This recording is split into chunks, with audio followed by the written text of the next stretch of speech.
마가복음 6장 3절. 마가복음 6장 3절 말씀입니다. 다 같이 읽으시겠습니다. 시작. 이 사람이 마리아의 아들 목수가 아니냐?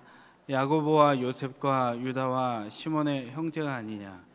그 누이들이 우리와 함께 여기 있지 아니하냐 하고 예수를 배척한지라. 아멘. 마가복음 6장 3절로 편견을 제대로 다뤄야 믿음이 생긴다. 편견을 제대로 다뤄야 믿음이 생긴다라는 제목으로 말씀 전하겠습니다. 오늘 본문은 예수님이 고향인 나사렛을 방문한 일에 대해서 언급합니다. 말씀을 통해서 이 편견의 결론으로서의 또 적대감이 일어나고, 그런 가운데 편견을 잘 다뤄야지 어떻게 하면 말씀이 생기는지, 믿음이 생기는지, 편견을 어떻게 제대로 다뤄야 믿음이 생기는지를 같이 살펴보도록 하겠습니다. 1절을 다 같이 한 번 더 읽겠습니다. 1절입니다. 6장 1절입니다. 시작. 예수께서 거기를 떠나사 고향으로 가시니 제자들도 따르니라. 그래서 거기는 회당장 야이로의 딸을 고친 어제 봤던 5장의 본문이죠. 가버나움에서 예수님의 고향 나사렛까지는 한 65km 됐습니다. 가까운 거리는 아니죠. 당시 교통수단으로 보면. 예수님은 그곳을 들어가십니다. 고향을 들어가시는 거죠. 사실 예수님은 일전에도 나사렛 고향을 가셨습니다. 그러나 환대받지 못하셨습니다. 누가복음 4장에 보면 예수님이 사람들에 의해서 낭떠러지로 밀어 죽임을 당할 뻔합니다. 근데 예수님이 그걸 피해서 사람들 곁을 지나 통과하시죠. 마태 13장에도 보면 예수님은 배척받으신 모습을 볼 수가 있습니다. 예수님은 이처럼 모든 부분에서 분리하셨습니다. 고향에 갈 이유가 없는 것이죠. 근데 왜 예수님은 오늘 65km나 길을 떠나서 가버나움에서 나사렛으로 가셔야 했을까요? 예수님이 그동안 열심히 일하셨기 때문에 휴가를 간 것일까요? 여러분, 아닙니다. 예수님은 절박함이 있었습니다. 예수님은 고향 사람들에게 하나님의 나라, 복음을 전하기 위한 절박함으로 충만했다는 거예요.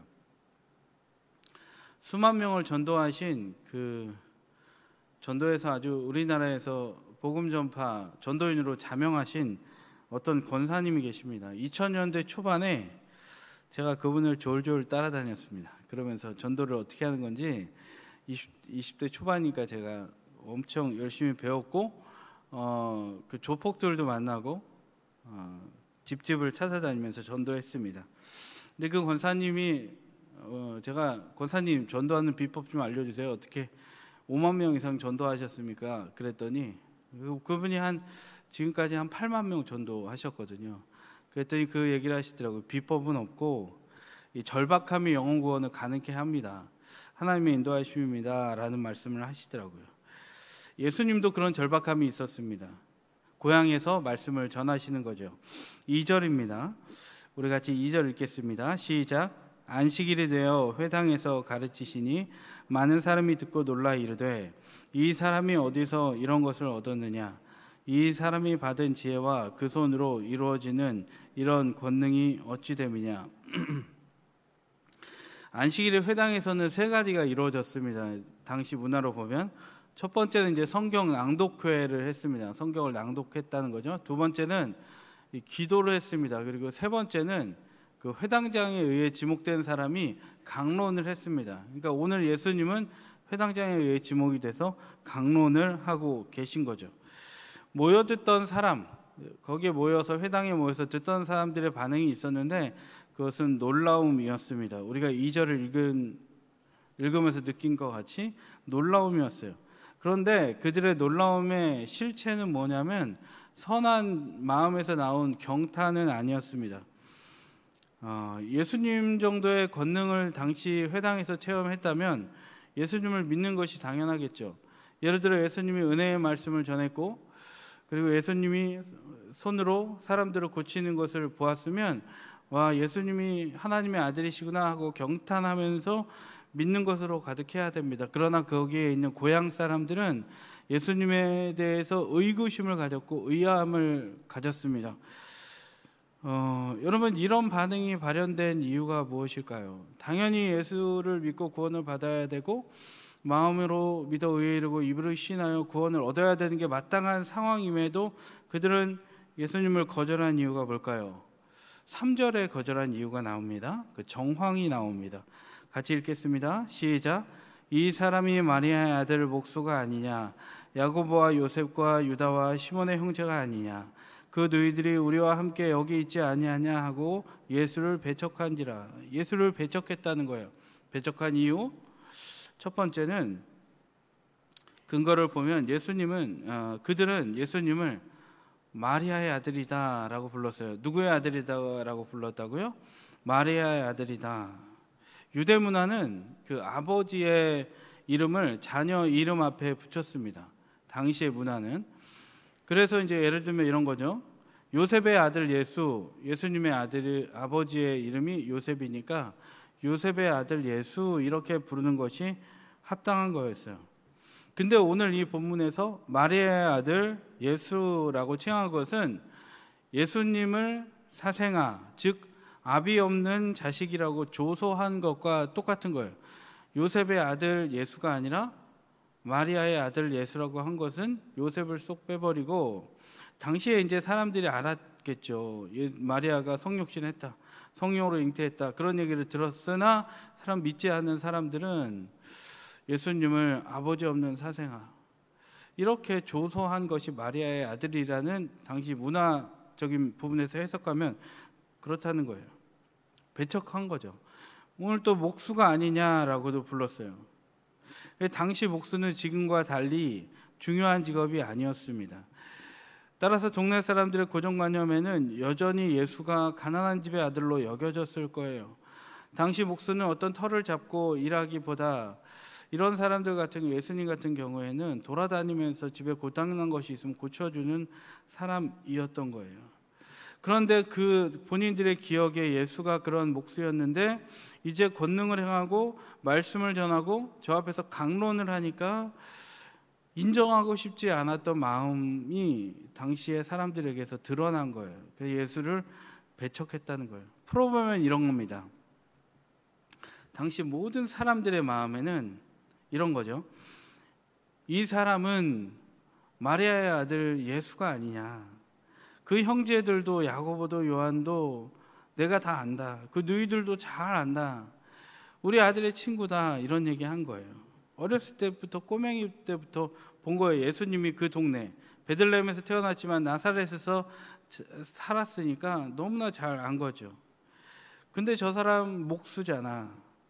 일전에 우리 집 식탁 의자 부러진 거 고쳐주고 갔는데 저기서 강론하고 있네. 저기서 권능을 행하네. 이 얘기하는 거예요. 권능은 두나미스거든요. 두나미스는 파생어로 다이나마이트, 폭발력, 이게 나온 거예요.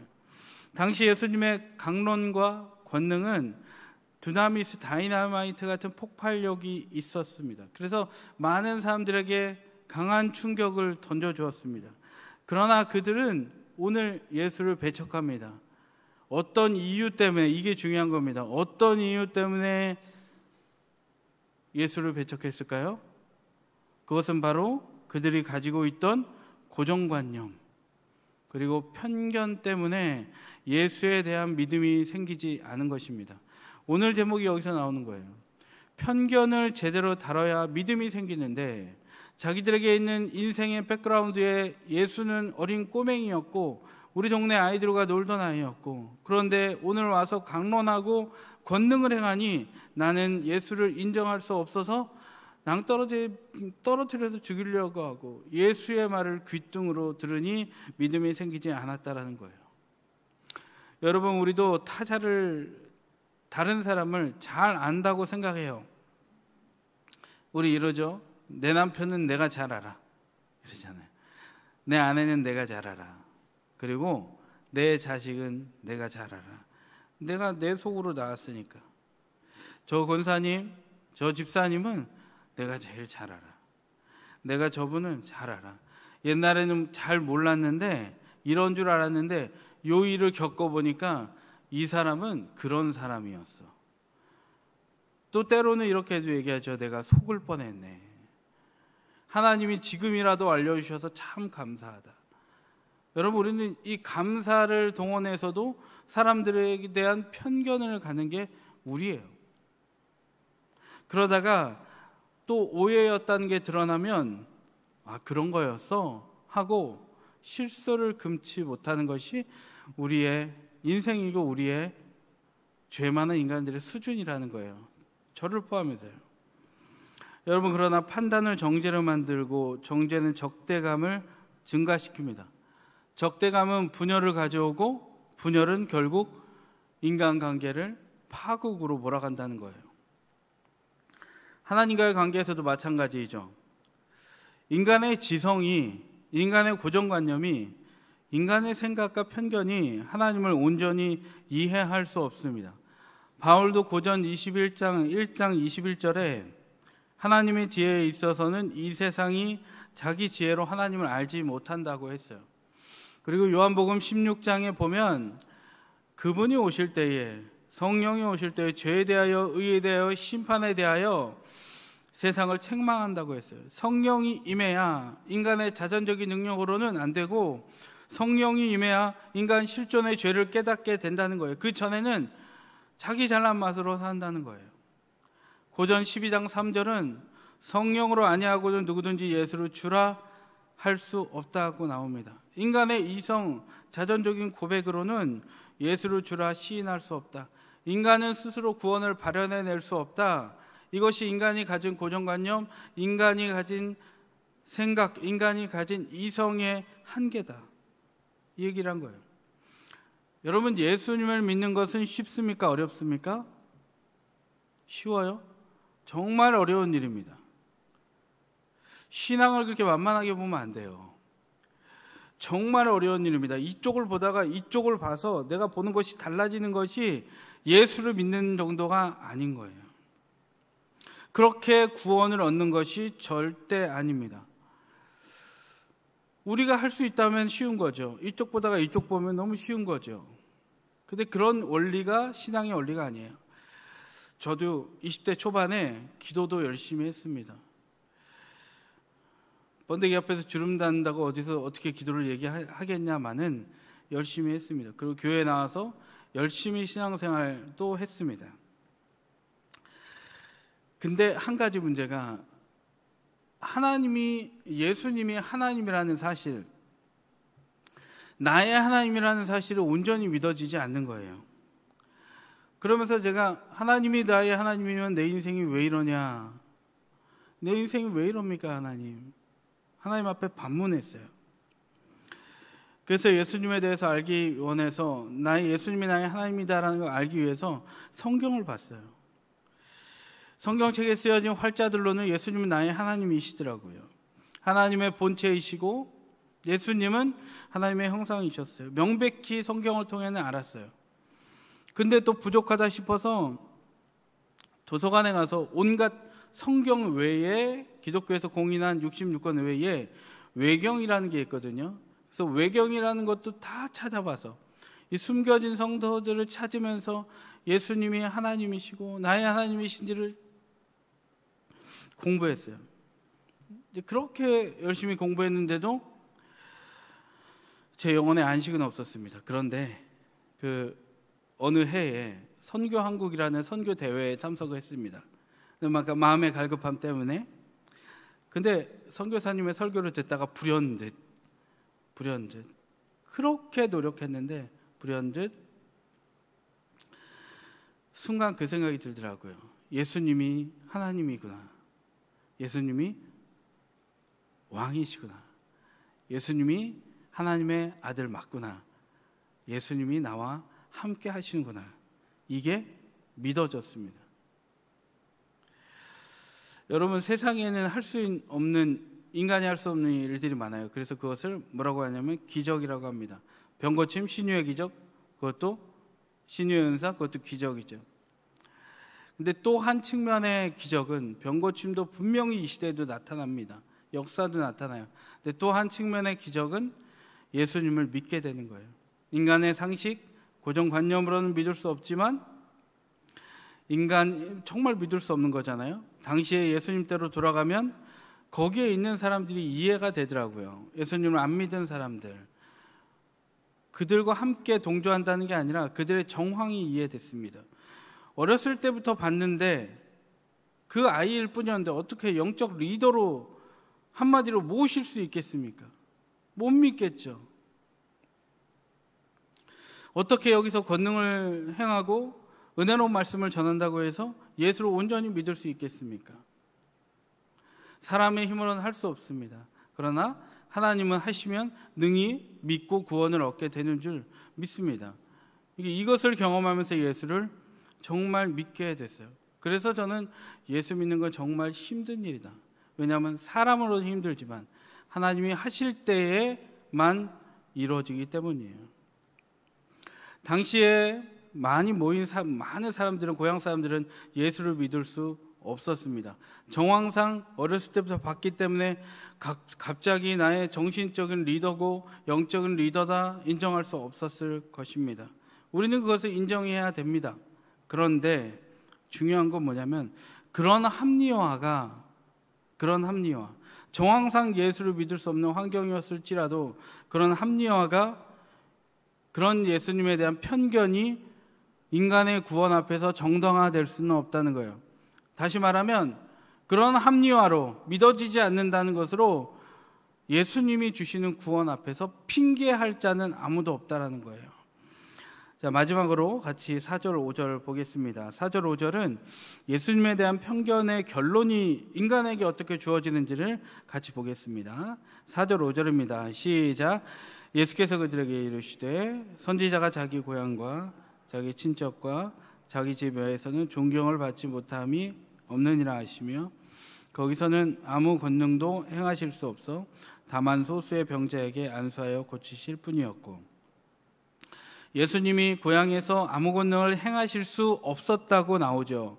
그러나 이것을 다시 해석하면 행하실 수 없었던 것이 아니라 행하지 않으신 거예요. 예수님을 거절하는 곳, 불신하는 곳에는 하나님의 구원 역사가 일어나지 않는 거예요. 그러나 다시 5절을 자세히 보면 예수님이 소수의 병자를 고치셨다고는 나와 있습니다. 예수님 앞에 나오는 자에게는 부스러기 같은 적은 양의 은혜는 예수님의 사랑에 의해 공급될 수밖에 없다는 거예요. 그러나 어디까지나 적은 수, 조금의 할당량, 조금의 고치시는 정도의 부분적인 은혜만 그들이 받을 수밖에 없었다는 것입니다. 당시에. 여러분, 예수를 믿는다고 하면서 주님을 제대로 신뢰하지 않고 편견으로 살아가는 개인과 공동체가 분명히 존재합니다. 이런 경우는 아무리 예수를 믿어도 제한적인 은혜밖에 못 받습니다. 이따금 받는 은혜, 이따금 받는 평안, 그러니까 위태로운 평안을 가지고 늘 살아가는 거예요. 하나님의 백성으로 풍성히 받아 누릴 수 있는 예비된 은혜가 신자에게 주어져 있습니다. 그러나 온전히 예수님을 의지하지 않으면 부분적인 은혜밖에 못 받고 산다는 거예요. 조금의 병자를 고친 것밖에 은혜를 못 받고 산다는 거예요. 그러므로 우리는 어떻게 해야겠습니까? 인생의 어떠한 순간 회복 가능성이 불투명한 제로인 상황에도 예수님만 100% 인정하고 그는 하나님의 아들이시오, 하나님이시오, 하나님의 본체시오, 내 안에 계신 예수 그리스도시오, 지금도 살아 역사하시는 예수님이시다, 나의 유일한 중보자이시다라는 사실을 믿고 인정하고 100% 신뢰하기를 바랍니다. 사건과 상황에 억눌린 채로 불신앙과 편견을 버리고 상상할 수 없는 전능하신 예수님이 나의 예수님이구나를 여러분 신뢰하기를 바랍니다. 그러나 그 동시에 우리가 고백해야 될 건 뭐냐면 나는 예수님을 믿을 수가 없습니다. 나의 이성과 나의 자전적인 교만 때문에 예수님을 온전히 의뢰할 수 없습니다. 여러분, 율법이 우리에게 온 이유는 뭐예요? 하나님, 난 율법을 하나도 지킬 수가 없습니다라는 고백을 예수님이 받아내기 위해서, 하나님이 받아내기 위해서 율법을 주셨습니다. 하나라도 어기면 율법을 다 어긴 거라고 하잖아요. 하나님, 나는 온전한 믿음이 없습니다. 그러나 주님만 신뢰합니다. 주님이 그 믿음의 근원입니다 라고 고백할 때 하나님 우리에게 풍성한 은혜를 주시는 삶을 경험하게 하실 줄 믿습니다. 여러분, 하나님과의 관계뿐만이 아니에요. 사람들과의 관계에서 편견을 내려놓아야 합니다. 편견을 제대로 다뤄야 합니다. 그래야 우리 안에 적대감이 사라집니다. 분열이 사라집니다. 그래야 가정이 파국으로 가지 않습니다. 그래야 하나님은 우리의 삶과 우리의 사업장과 우리의 모든 환경을 하나님이 인도하실 수 있다는 거예요. 여러분, 모든 일에 대하여 내 욕심과 편견과 선입견이 잦아들 때 우리의 믿음과 사랑은 자라나게 될 줄 믿습니다. 같이 기도하겠습니다. 하나님 아버지, 우리는 내가 오랫동안 보아온 사람에 대하여 가진 고정관념으로 그 사람을 인정하지를 못할 때가 있습니다. 교회에서 생활하다 보면 때로는 누군가가 나에게 와서 권면을 해도 우리는 내가 아는 당신이 예전에 이랬는데 지금 와서 나한테 왜 이래? 라고 그를 비난하거나 편견을 갖고 지냅니다. 그리고 때로는 영적 리더십을 대할 때도 편견을 가지고 여전히 아버지 세상적인 눈으로 바라보느라 우리가 영적인 은혜를 아버지 풍성히 받아 누리지 못할 때도 하나님 있습니다. 아버지 생활에 어려움을 당했을 때 하나님 그 어려움이 이해되지 않는다고 우리는 하나님을 100% 신뢰하지 못할 때가 있습니다. 그런 인생들은 오늘 여기 나온 것 같이 부분적인 은혜밖에 못 받게 되는 것을 우리 봅니다. 주님, 끝까지 주님을 신뢰하게 하여 주시옵소서. 우리 오늘 읽지 않았지만 6장에 이후에 예수님은 이런 일을 당하셨지만 예수님 누군가에게도 되갚지 않으시고 오히려 제자들을 파송하시면서 그들을 믿고 그들을 보내서 그들이 기름을 발라 사람을 고치고 아버지 병 고침을 하고 놀라운 이적을 행했습니다. 우리도 예수님처럼 누군가를 믿어주고 누군가를 신뢰하고 누군가를 편견으로 바라보지 않을 때 그가 자라나는 아버지 현장의 놀라운 이적을 보게 하여 주시옵소서. 편견을 제대로 다루게 도와주시고 아버지, 그래서 우리의 믿음이 더욱더 하나님으로부터 공급되는 놀라운 은혜를 누리게 하여 주시옵소서. 오늘 하나님 귀한 예물을 하나님께 드렸사오니 하나님 이것을 통하여 영광 받아 주시고 교회를 아름답게 하시고 쓰여지는 세상에 그리스도의 향기가 전해질 수 있도록 인도하여 주시옵소서. 감사드리며 예수님 이름으로 기도드립니다. 아멘. 기도하실 때 담임 목사님과 언론의 영적 건강과 육적 건강과 사역을 위해서 여러분 기도해 주시기를 바라고 교회 리더십들을 위해서 기도해 주시기 바랍니다.